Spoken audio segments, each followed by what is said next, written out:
स्वागत है आपका आपके अपने YouTube channel BK steno classes में। आज मैं आपको 30 क्वेश्चन कराने वाला हूं और ये क्वेश्चन सभी एग्ज़ाम्स के लिए इम्पोर्टेंट हैं और हर एग्ज़ाम में पूछे जाते हैं। और आज हमने करंट अफेयर्स के कुछ क्वेश्चन इसमें इंक्लूड किए हैं। तो चलते हैं अपने पहले क्वेश्चन की तरफ। पहला क्वेश्चन है, वेग समय ग्राफ का ढाल क्या दर्शाता है? राइट आंसर होगा ऑप्शन बी, त्वरण। देखिए, समय जो वेग समय ग्राफ होता है वह त्वरण ढाल को दर्शाता है। नेक्स्ट क्वेश्चन, अर्थशास्त्र किसके द्वारा लिखा गया था? अर्थशास्त्र किसके द्वारा लिखा गया था? राइट आंसर होगा ऑप्शन सी, विष्णुगुप्त। देखिए, अर्थशास्त्र को विष्णुगुप्त ने लिखा था। नेक्स्ट क्वेश्चन, राज्यसभा का सदस्य बनने के लिए न्यूनतम आयु क्या होनी चाहिए? राइट आंसर होगा ऑप्शन ए, 30 साल। देखिए, राज्यसभा के बारे में बात कर लेते हैं। राज्यसभा के सदस्य बनने के लिए न्यूनतम आयु 30 साल होनी चाहिए। राज्यसभा किस अनुच्छेद में है? अनुच्छेद 80 में है राज्यसभा। ठीक। नेक्स्ट क्वेश्चन, अगर पूछा होता लोकसभा का सदस्य बनने के लिए न्यूनतम आयु, तो राइट आंसर हो जाता ऑप्शन बी, 25 साल। राज्यसभा के लिए 30 साल। नेक्स्ट क्वेश्चन, पृथ्वी पर उपसौर की स्थिति किस महीने में होती है? राइट आंसर होगा ऑप्शन बी, जनवरी। देखिए, 4 जनवरी को उपसौर की घटना कहलाती है। उपसौर क्या होता है? जब पृथ्वी सूर्य के सबसे नज़दीक होती है उस घटना को उपसौर कहा जाता है। उस घटना को उपसौर कहा जाता है। नेक्स्ट क्वेश्चन, देखिए भाई, वीडियो अगर पसंद आए तो लाइक करना, शेयर ज़रूर करना, और अगर आप हमारे चैनल पर नए हैं तो चैनल को सब्सक्राइब करना मत भूलना। नेक्स्ट क्वेश्चन, सीमेंट की खोज किसने की थी? राइट आंसर है ऑप्शन ए, जोसेफ एस्प्रिन। देखिए, सीमेंट की खोज जोसेफ एस्प्रिन ने की थी। इसकी थोड़ी मैं ट्रिक बता देता हूँ।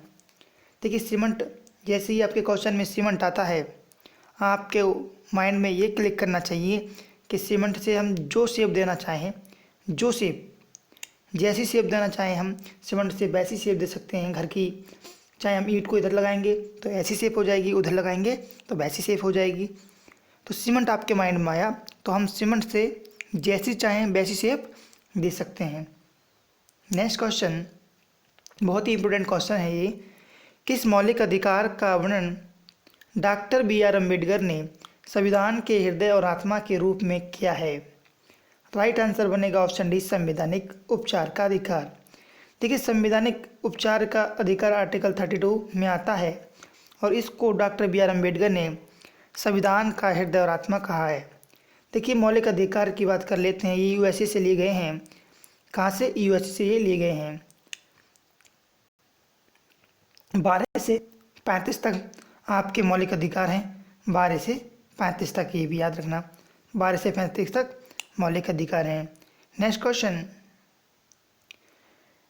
नकारात्मक मुद्रास्फीति को क्या कहा जाता है? तो राइट आंसर बनेगा ऑप्शन बी, अविस्फीति। देखिए, नकारात्मक मुद्रास्फीति को अविस्फीति कहा जाता है। Next question, Sundarban tiger reserve किस राज्य में स्थित है? राइट आंसर बनेगा ऑप्शन डी, पश्चिम बंगाल। कैपिटल यहाँ की कोलकाता हो जाएगी। सीएम कौन है? ममता बनर्जी। देखिए, जितने भी क्वेश्चन हैं सभी एग्जाम में क्वेश्चन पूछे गए हैं और पूछे जा भी रहे हैं इनमें से ही। नेक्स्ट क्वेश्चन, प्रकाश संश्लेषण में प्रकाश ऊर्जा को किस प्रक्रिया से विस्थापित किया जाता है? राइट आंसर है ऑप्शन ए, फोटोलिसिस। देखिए, फोटोलिसिस वह प्रक्रिया है जिसमें प्रकाश ऊर्जा को विस्थापित किया जाता है। नेक्स्ट क्वेश्चन, विश्व मधुमक्खी दिवस कब मनाया जाता है? बहुत ही इंपॉर्टेंट क्वेश्चन है। ये क्वेश्चन अभी CHSL में पूछा गया क्वेश्चन है। राइट आंसर बनेगा ऑप्शन ए, 20 मई। देखिए, 20 मई को विश्व मधुमक्खी दिवस के रूप में मनाया जाता है। अगर पूछता है भी 18 मई को क्या मनाया जाता है, तो 18 मई को अंतर्राष्ट्रीय संग्रहालय दिवस मनाया जाता है।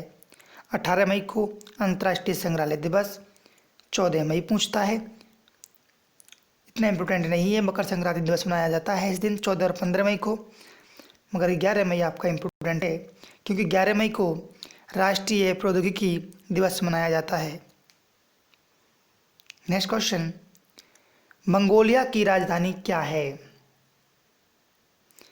राइट आंसर बनेगा ऑप्शन बी, उलान बटोर। देखिए, मंगोलिया की राजधानी उलान बटोर है। नेक्स्ट क्वेश्चन, तालीकोटा की लड़ाई किस वर्ष प्रारंभ हुई थी? राइट आंसर है ऑप्शन ए, 1565 में तालीकोटा की लड़ाई शुरू हुई थी।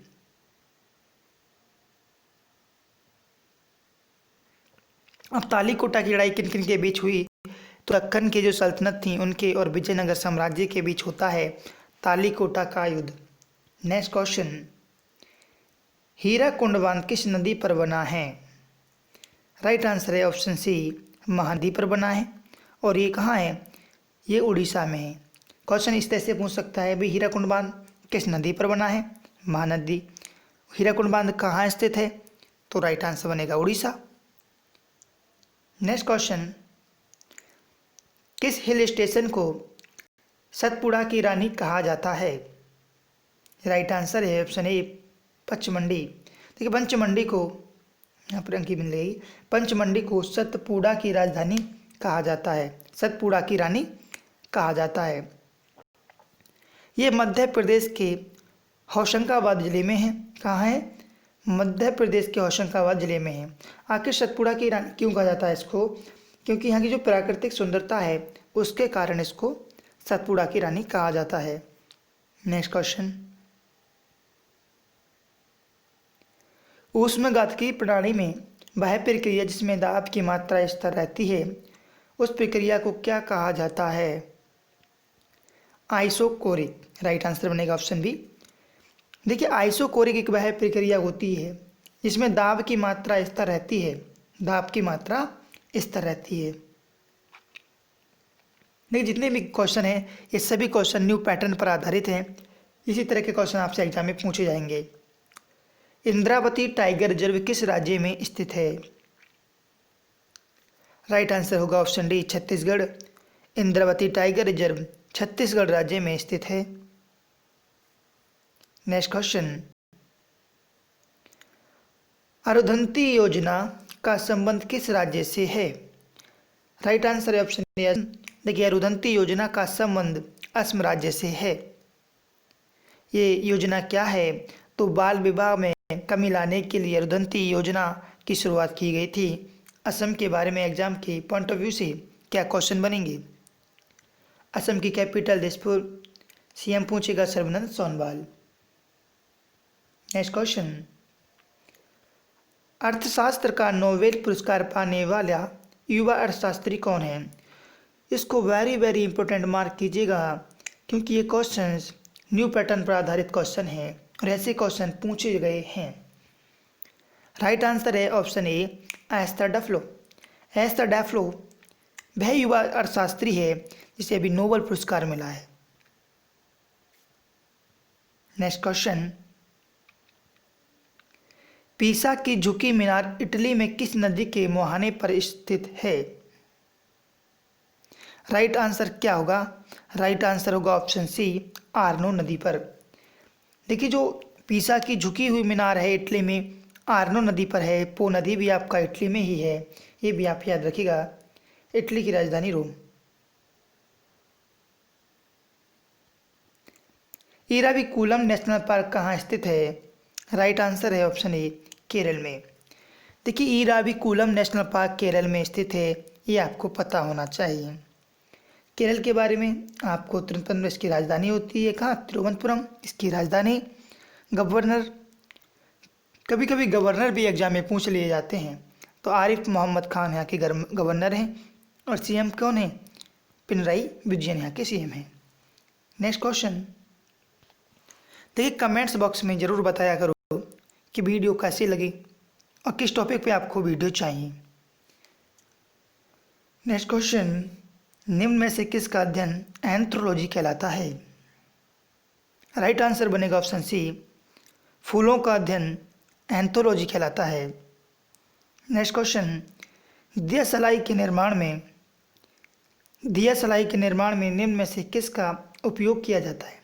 ये क्वेश्चन रखने का मेरा रीज़न ये रहा था कि आप इसमें गलती करके आ जाते, इस क्वेश्चन पे आपको डाउट होता, आप इसका सही आंसर ए करके आते, मगर इसका आंसर ए नहीं, इसका आंसर है ऑप्शन डी, ए और बी दोनों।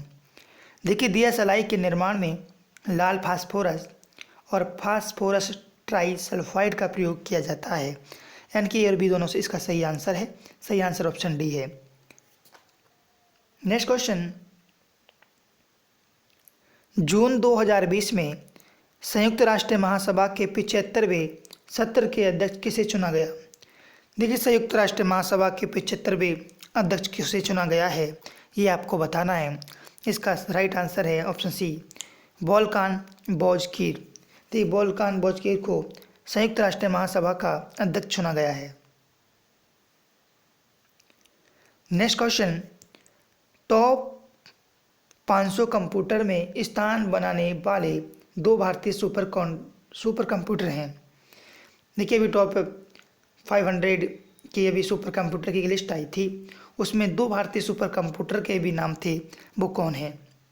तो राइट आंसर बनेगा ऑप्शन ए, मिहिर और प्रत्यूष। देखिए, मिहिर और प्रत्यूष भारत के सुपर कंप्यूटर हैं जिन्होंने टॉप 500 सुपर कंप्यूटरों में अपना स्थान बनाया है। नेक्स्ट क्वेश्चन,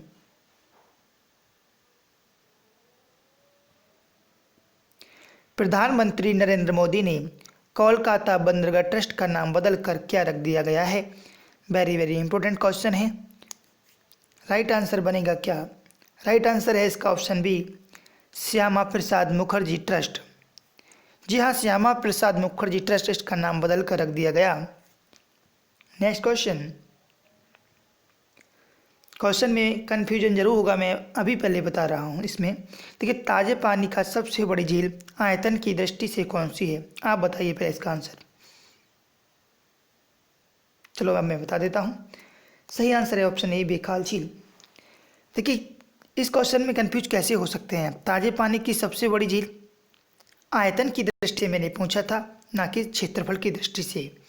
अगर क्वेश्चन ने आयतन की दृष्टि से पूछा है तो उस राइट आंसर बेकाल झील होगा। अगर पूछा है ताजे पानी की सबसे बड़ी झील तो सुपीरियर झील हो जाएगा, और कहाँ है, कनाडा में है। देखिए, इसमें नहीं आयतन दिया जाए नहीं क्षेत्रफल दिया जाए तो आप कहेंगे सुपीरियर झील है ताजे पानी की सबसे बड़ी झील। अगर उसने दे भी दिया कि ताजे पानी की सबसे बड़ी झील क्षेत्रफल की दृष्टि से तो सुपीरियर झील होगी, मगर आयतन की दृष्टि से तो याद रखिएगा बेकाल झील इसका सही आंसर है।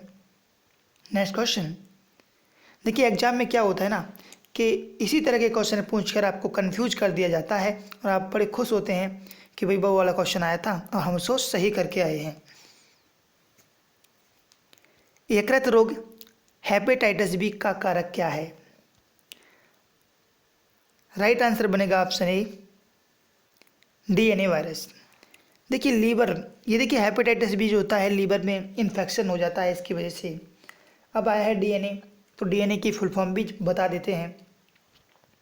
डीएनए की फुल फॉर्म में deoxy ribo nucleic acid, deoxy ribo nucleic acid DNA की फुल फॉर्म में, ये याद रखिएगा। नेक्स्ट क्वेश्चन, निम्न में से आइसोप्रीन किसका बहुलक है। क्वेश्चन बहुत ही इंपॉर्टेंट है, आइसोप्रीन किसका बहुलक है। तो राइट आंसर क्या है इसका, राइट आंसर ऑप्शन डी। देखिए, प्राकृतिक रबर का बहुलक है आइसोप्रीन। नेक्स्ट क्वेश्चन, पित्तपिंड कहाँ पाई जाने वाली कोशिकाओं की संहति है। देखिए, जो पित्तपिंड है कहाँ पाई जाने वाली कोशिकाओं की एक गुच्छा है, इस तरह से आप इसका आंसर बताइएगा। सही आएगा ऑप्शन सी, अंडाशय। अंडाशय में पाई जाती है पित्तपिंड। नेक्स्ट क्वेश्चन, नाभिक के अलावा कोशिका के किस कोशिकांग में डीएनए होता है। कम से कम 5 से 6 बार ये क्वेश्चन रिपीट हो चुका है कि नाभिक के अलावा कोशिका के किस कोशिकांग में डीएनए होता है। राइट आंसर होगा ऑप्शन डी, क्योंकि हरित लवक और माइटोकॉन्ड्रिया दोनों के ही उसमें डीएनए होता है। अब देखिए क्वेश्चन आएगा माइटोकांड्रिया शब्द का नामकरण किसने किया, तो वेंडा ने इसको माइटोकांड्रिया शब्द दिया है। आज के लिए इतना ही, मिलते हैं नेक्स्ट वीडियो में। अभी नहीं, एक क्वेश्चन लेते जाइएगा। वक्र की सृजनात्मक और कार्यात्मक इकाई क्या है, इसका सही आंसर आपको कमेंट्स बॉक्स में देना है। तो इतना ही, लाइक करना, शेयर करना, चैनल को सब्सक्राइब करना, और प्लीज़ कम से कम 5 लोगों तक तो इसे शेयर कर ही देना। मिलते हैं नेक्स्ट वीडियो में। Thank you for watching.